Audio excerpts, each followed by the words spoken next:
Baik, selamat pagi. Assalamualaikum warahmatullahi wabarakatuh. Salam sejahtera buat kita semua. Dan kita bertemu lagi di mata kuliah APK untuk pertemuan yang ketiga. Jadi kemarin teman-teman sudah memberikan jawaban atas argumentasi dari teman-teman semuanya terkait dengan pertanyaan yang saya berikan.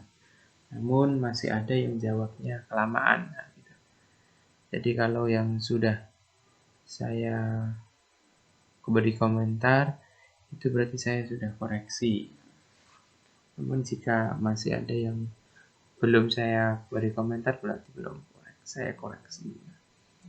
Untuk di pertemuan yang ketiga ini masih sama, teknis perkuliahannya seperti pertemuan kedua.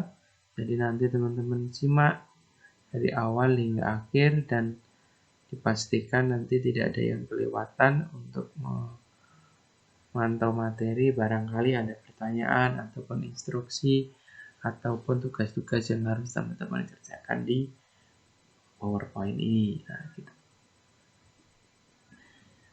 Kemarin terakhir itu kan sampai di sini, sampai jenis-jenis dari kebutuhan khusus.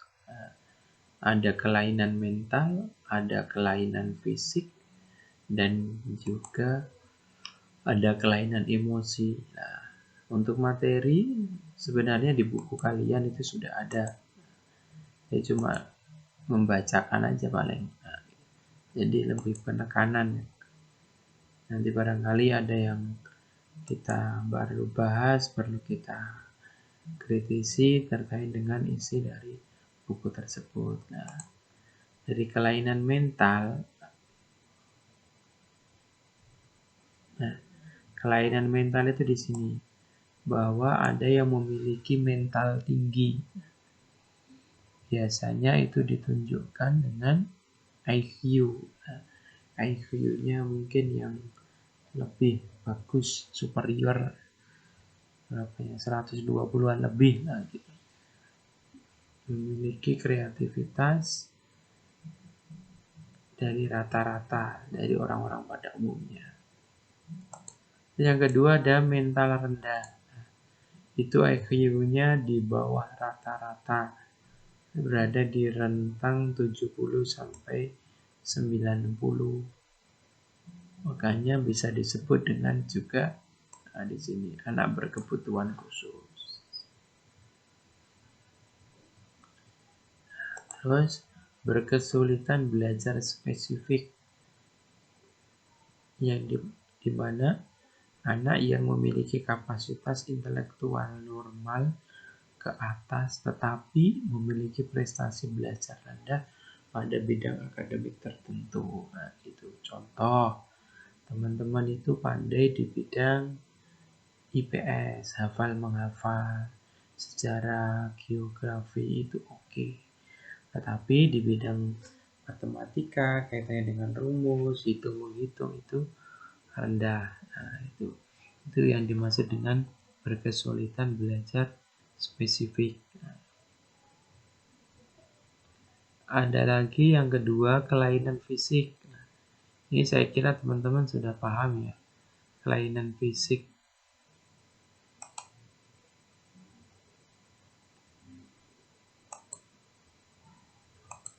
Kelainan fisik itu ada yang tunadaksa. Tunadaksa itu ya karena kondisi tubuhnya yang mengalami kecacatan. Contoh polio, kehilangan organ tubuh, entah kecelakaan, terus diamputasi lah seperti itu. Terus ada juga di sini tunanetra yang istilahnya penglihatannya terganggu atau buta. Terus tunarungu yang tidak bisa mendengarkan. Terus tunawicara yang tidak bisa berbicara. Nah, Adapun yang ketiga itu adalah kelainan emosi karena masalah psikologis dan hanya dilihat dari indikasi perilaku yang tampak pada individu. Jadi kelihatan dari tingkah lakunya, kayak apa ya, sikapnya di kelas itu seperti apa, kemudian aktif gaya berbicaranya.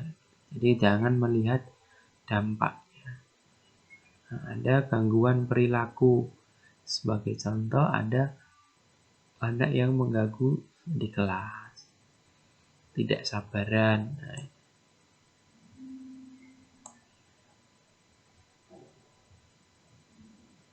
terus sering menyalahkan orang, sampai melamun, tidak ada perhatian dan menarik diri. Jadi nggak fokus sama gurunya, lebih senang melamun.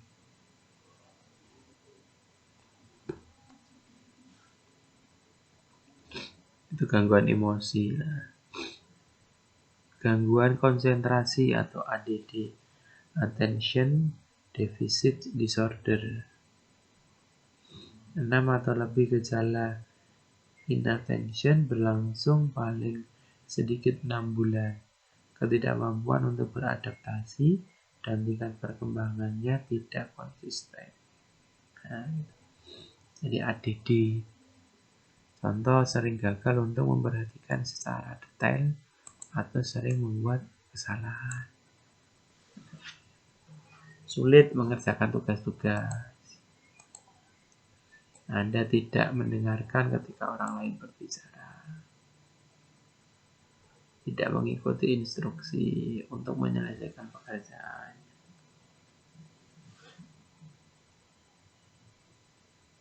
Ini biasanya anak ini sering mudah beralih pada stimulus luar. Jadi ketika ada di luar itu ada gaduh, ada ribut-ribut, ada rame-rame, itu lebih senang daripada memperhatikan gurunya yang di depan. Ini ada ADD, ada ADHD, anak hiperaktif, Attention Deficit with Hyperactive Disorder. Nah, teman-teman pasti sudah tahu ya. Jadi yang tidak bisa diam, jadi tidak perhatian kepada orang, atau perhatiannya itu nggak bisa lama, paling beberapa menit sudah beralih perhatian. Aktivitas motorik itu gerakannya itu tinggi. Nah, gitu. Mungkin lari ke sana, lari ke sini, nggak bisa diam, mudah buyar perhatian, canggung, infleksibilitas, toleransi yang rendah, dan berbuat tanpa berpikir akibatnya. Jadi wis bertindak itu semaunya sendiri, tanpa tanpa memikirkan kira-kira sikapku ini membuat orang lain celaka enggak ya, perilakuku membuat orang lain celaka enggak ya, itu nggak dipikirkan. Yang penting ya kemauannya tercapai kan gitu.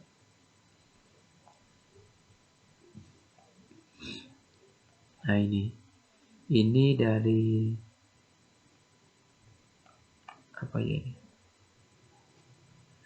Nah, ada klasifikasi sendiri yang dikeluarkan oleh PSLB, Pendidikan Sekolah Luar Biasa.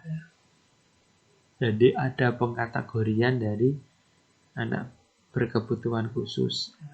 Ini sudah ada ya. Tunarungu, tunanetra, rungu, Down syndrome, tunadaksa, tunalaras, tunawicara.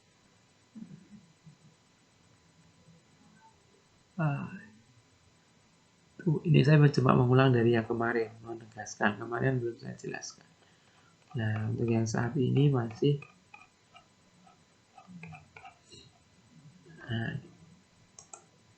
jadi nanti kita akan membahas ini.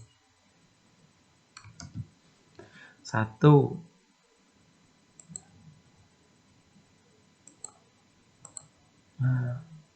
penyebab ABK, yang kedua dampak ABK. Teman-teman biar nanti paham. Oh iya ya, kira-kira anak ini mengalami netra atau tidak bisa melihat. Kira-kira penyebabnya apakah sejak lahir atau karena kecelakaan atau hal yang lainnya. Nah, itu. Terus ada juga anak semisal baru lahir kok tangannya sudah nggak ada. Nah, berarti penyebabnya entah di dalam rahim atau ada hal yang lain yang kita tidak diketahui. Nah, terus dampak itu contoh gini, ketika anak memiliki keterbatasan, itu dampak terhadap lingkungannya seperti apa? Mungkin kita kasih dampak fisiologis di masyarakat itu bagaimana. Nah, gitu.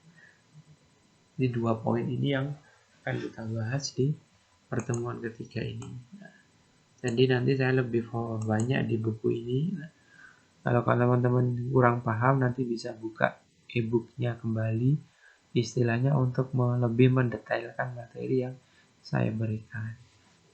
Jadi ada berapa sih penyebab? Mana ya tadi? Nah, faktor penyebab kelainan ABK. Nah, jadi ada 5. 1 hereditas. Hereditas itu apa? Keturunan. Kemudian yang kedua ada infeksi. Nah, yang ketiga ada keracunan. Bisa tidak anak keracunan terus membuat ABK? Itu bisa. Terus trauma, kekurangan gizi. Faktor penyebabnya ada 5 ya. Untuk lebih jelasnya kita pahami di sini. Jadi yang pertama adalah hereditas.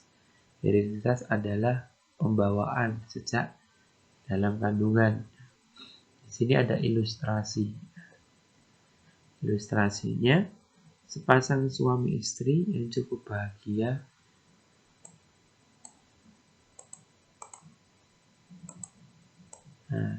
dengan menunggu kelahiran anak pertamanya. Kelahiran ini memasuki hingga minggu ke-40. Setelah anak lahirnya betapa terkejutnya ketika mengetahui anaknya Down syndrome atau Mongolis. Jadi anaknya mengalami keterbatasan. Setelah berkonsultasi dengan dokter ahli, maka diketahui bahwa pasangan suami tersebut memiliki gen yang sama. Nah, jadi pasangan suami istri ini mempunyai gen yang sama. Nah, kok bisa? Nah, nanti di sini penyebabnya.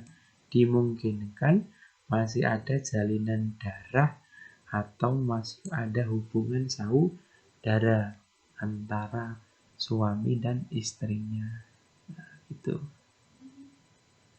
Jadi punya gen yang sama. Kok bisa? Lah karena saudara terus menikah. Jadi gen yang sama itu memiliki risiko yang tinggi ketika melahirkan anak.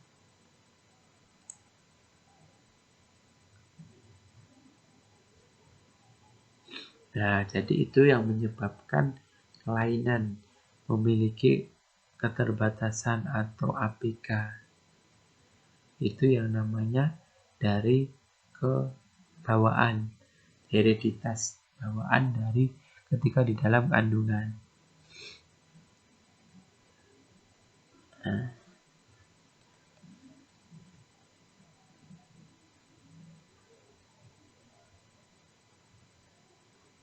Nah, masih ada juga faktor penyebab hereditas itu yang non-genetik. Non-genetik itu yang yang di luar lah. Contoh selain gen atau karena faktor selain itu. Jadi ada kelahiran prematur. Prematur itu apa? Belum waktunya ya. Belum waktunya lahir sudah keluar. Biasanya kan 9 bulan. Ini mungkin 7 bulan, 8 bulan itu sudah lahir. Nah, terus BBLR. Nah, ini calon-calon ibu. Nah, berarti juga harus paham tentang istilah di mata kuliah ini sehingga nanti bisa menjadi bekal teman-teman ketika masa hamil. Nah, atau BBLR, berat bayi lahir rendah. Biasanya kan rata-rata berapa ya? 3 kilo itu. Nah, kalau kurang dari itu mungkin sudah dikatakan rendah. Nah, terus faktor ke ABK atau anak berkebutuhan khusus itu ada juga karena infeksi.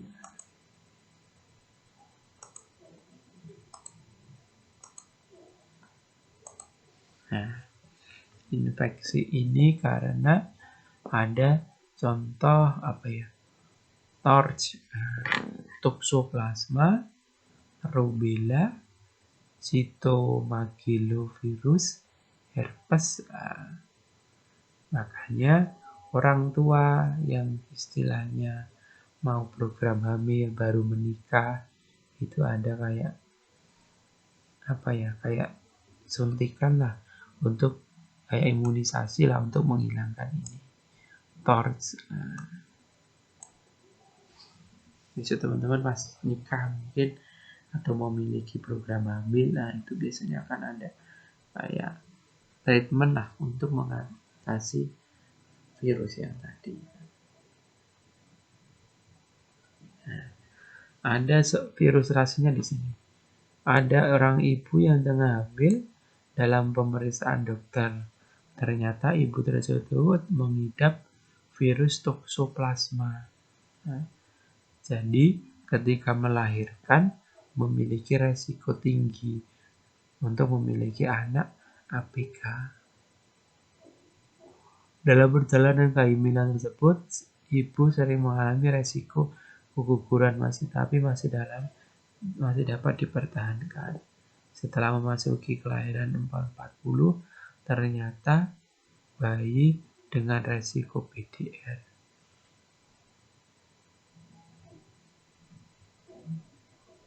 Sehingga memiliki resiko anak berkebutuhan khusus.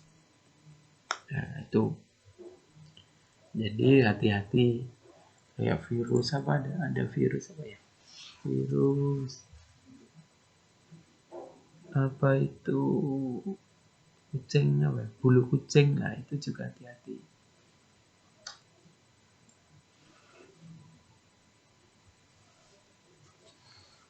Terus ada juga penyebab ABK itu adalah keracunan.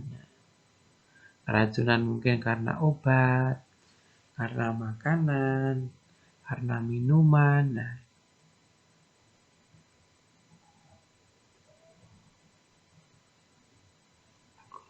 ya teman-teman nanti sudah tahu ya definisinya. Jadi ada ilustrasi seorang ibu muda sering merasa pusing dan mual-mual. Untuk menghilangkannya, dia menggunakan obat yang dijual di pasar bebas. Nah, lama-kelamaan mungkin dosisnya tidak pas atau itu obat pantangan buat ibu hamil. Nah, sehingga orang tua tersebut tidak tahu mengibatkan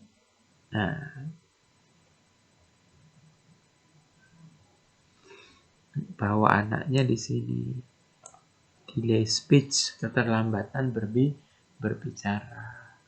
Misal udah usia 2 tahun anaknya belum dapat berbicara.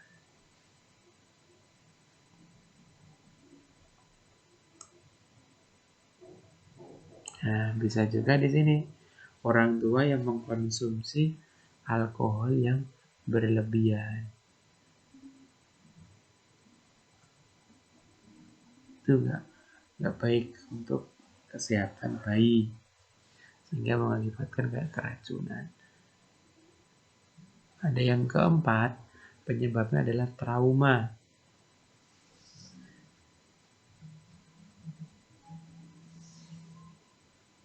Nah, trauma ini semisal adanya gempa bumi,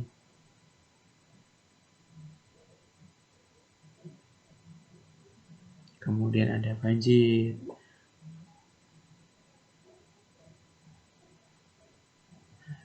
kemudian ada semisal tanah longsor. Di sini kejadian yang tak terduga menimpa langsung pada anak, seperti proses kelahiran yang sulit sehingga memerlukan pertolongan yang mengandung resiko tinggi, atau kejadian saat kelahiran saluran pernapasan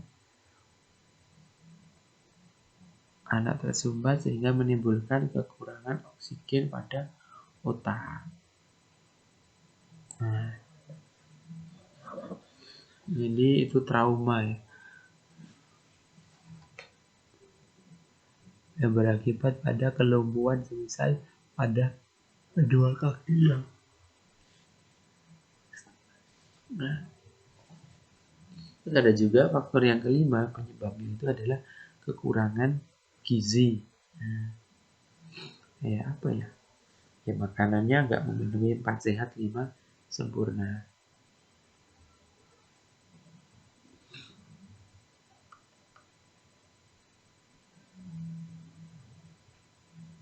Jadi kayak di mana ya? Di sebuah daerah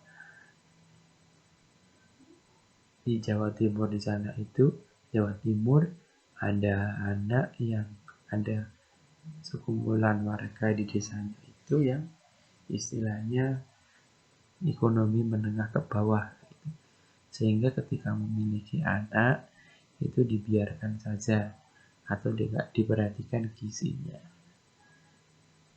sehingga berakibat ya kepada apa ya, kakinya yang rendah, kemudian badannya yang kurus, tidak kakinya mungkin ada kena polio, dan kekurangan gizi. Nah, itu bisa menyebabkan anak menjadi ABK.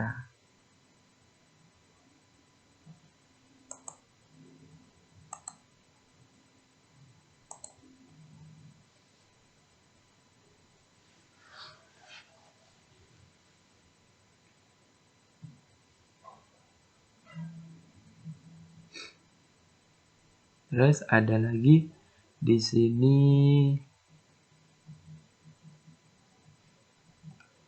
jika dipandang dari sudut waktunya terjadi kelainan. Nah, itu waktu terjadinya kelainan itu ada prenatal sebelum kelahiran, terus perinatal itu pada saat kelahiran, terus pasca natal itu pasca kelahiran.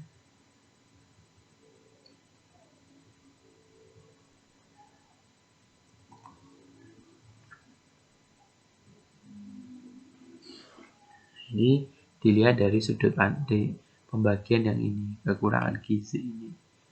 Contoh terjadinya kelainan, maaf ini untuk versi yang lain, pembagian versi yang lain.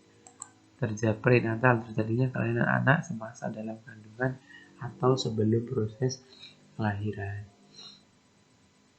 Ada juga perinatal. Perinatal itu proses anak yang memiliki ABK pada saat kelahiran dan menjelang saat mau kelahiran. Terus pasca natal itu kelahiran setelah anak dilahirkan sampai sebelum usia perkembangan selesai. Nah,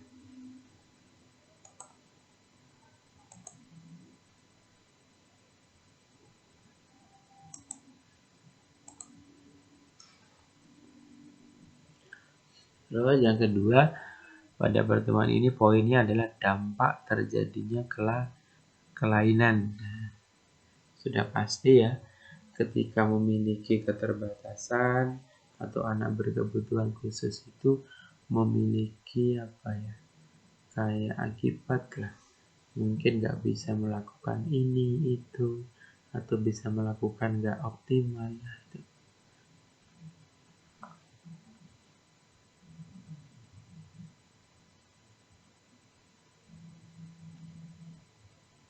Contoh di sini kita baca ilustrasinya. Seorang anak remaja usia 16 tahun. Dia duduk di kelas 2 SMA, mempunyai kebiasaan berangkat sekolah naik motor. Pada suatu hari kurang konsentrasi dan mengalami kecelakaan dan harus dirawat di rumah sakit. Akibat kejadian itu, tulang belakangnya mengakibatkan saraf penglihatan yang di atas panggul sehingga dia diprediksi untuk menjadi tunanetra. Setelah menjalani operasi tulang belakang dan dinyatakan sebagai dokter, namun ia mengalami pengamatan betapa tergoncangnya jiwa tersebut sehingga dia mengalami depresi berat dan harus selalu berada dalam pengawasan psikiater. Nah, itu dampaknya. Habis apa itu? Misal anak kecil menggunakan sepeda motor, terus kecelakaan, tangannya harus diamputasi atau kakinya. Nah, kira-kira apa yang terjadi? Nah, jadi peran orang tua untuk harus selalu mendampingi, untuk harus selalu membantu anak. Jadi dampak fisiologis.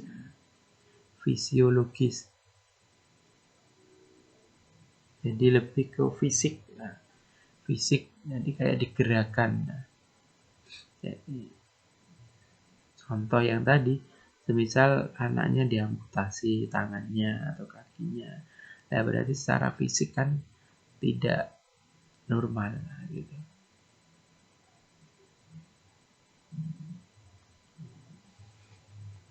Contoh di sini dampak psikologis terutama pada anak-anak yang mengalami kelainan yang berkaitan dengan fisik atau sensori motor. Yang terlihat pada keadaan fisik penyandang, anak kebutuhan khusus kurang mampu mengkoordinasikan geraknya. Jadi gerakannya itu terganggu atau berkurang. Terus ada dampak psikologis. Dampak psikologis timbul berkaitan dengan kemampuan jiwa siswa. Nah, mungkin karena ada anak yang APK sehingga nggak bisa ini, nggak bisa itu, mungkin sering diolok-olok, nah gitu. Sehingga mungkin merasa malu dan depresi. Nah, di sini untuk pertanyaan di pertemuan ketiga, nah, jika kalian sebagai guru PAUD mau menjumpai anak dengan memiliki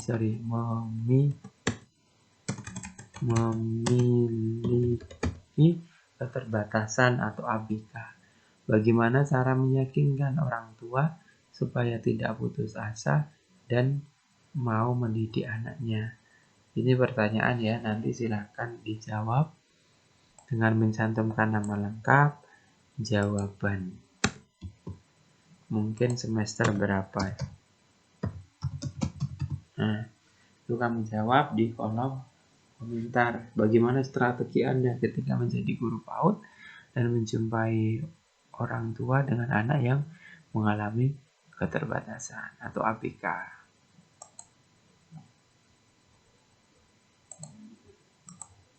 Nah, itu dampak psikologisnya, fisiknya, kejiwaannya. Terus dampak sosiologi. Dampak sosiologis timbul karena hubungannya dengan kelompok atau individu di sekitar. Mungkin keluarga atau tetangga.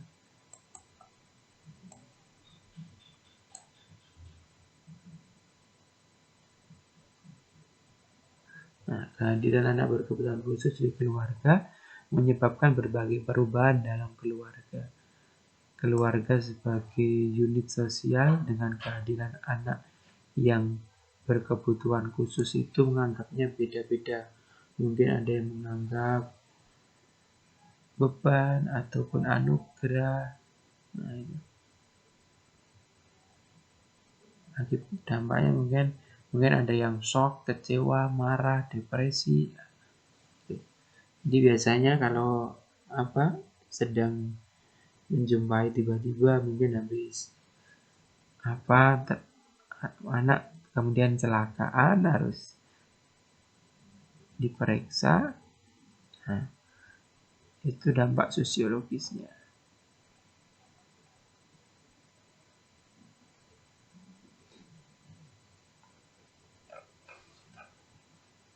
Ya, lalu di sini di poin yang lain ada juga penjelasan dampak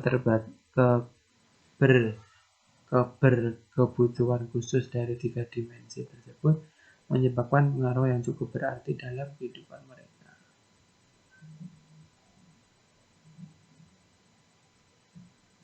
Masalah yang dihadapi mereka relatif berbeda-beda walaupun ada kesamaan yang dirasakan oleh mereka ini sebagai dampak berkebutuhan khusus dan ada kesamaan. Nah, yang pertama, masalah kesulitan dalam kehidupan sehari-hari.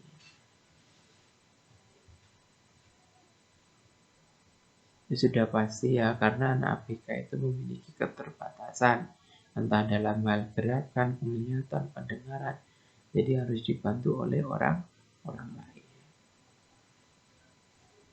Terus masalah penyelesaian diri.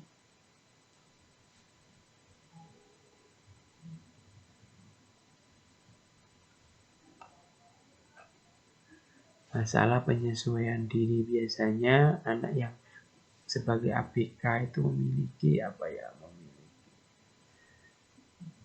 rasa malu pertama-tama itu, makanya harus penyesuaian diri terhadap lingkungannya, keluarganya. Ya terkadang para penderita ABK ini senang mengisolasi dirinya sendiri sehingga menganggap aku ini jelek, berbeda dengan temanku, mau main bareng nggak enak. Nah gitu. Itu perlu penyesuaian diri. Kita sebagai orang tua ya memotivasi biar tidak minder gitu. Masalah penyaluran ke tempat kerja. Biasanya di tempat kerja itu jarang yang mengambil atau memberikan informasi yang anak memiliki keterbatasan atau ABK.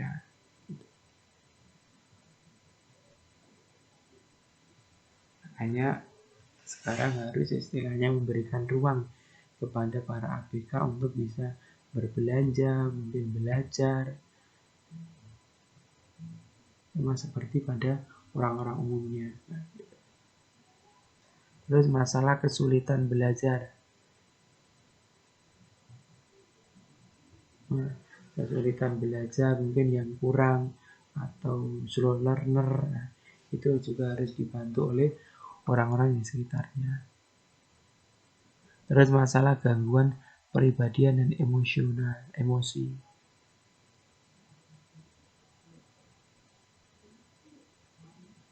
Nah, gangguan kepribadian. Jadi ini keterbatasan pada psikologis anak berkebutuhan khusus menyebabkan keseimbangan pribadinya kurang stabil. Mungkin tingkah lakunya berdiam diri berjam-jam, gerakan yang hiperaktif, murah marah. Terus ada juga masalah pemanfaatan waktu luang.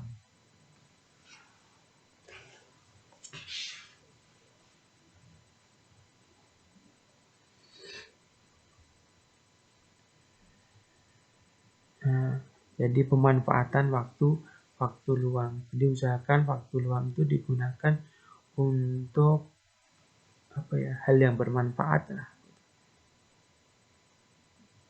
Semisal melihat orang yang belajar, kemudian termotivasi, misal dagang atau penulis buku dan sebagainya. Nah, sampai di sini ini materi pada pertemuan yang ketiga, dan teman-teman jangan lupa untuk memberikan jawaban dari pertanyaan yang telah saya sampaikan tadi. Sampai ketemu di pertemuan selanjutnya. Cukup sekian. Wassalamualaikum warahmatullahi wabarakatuh.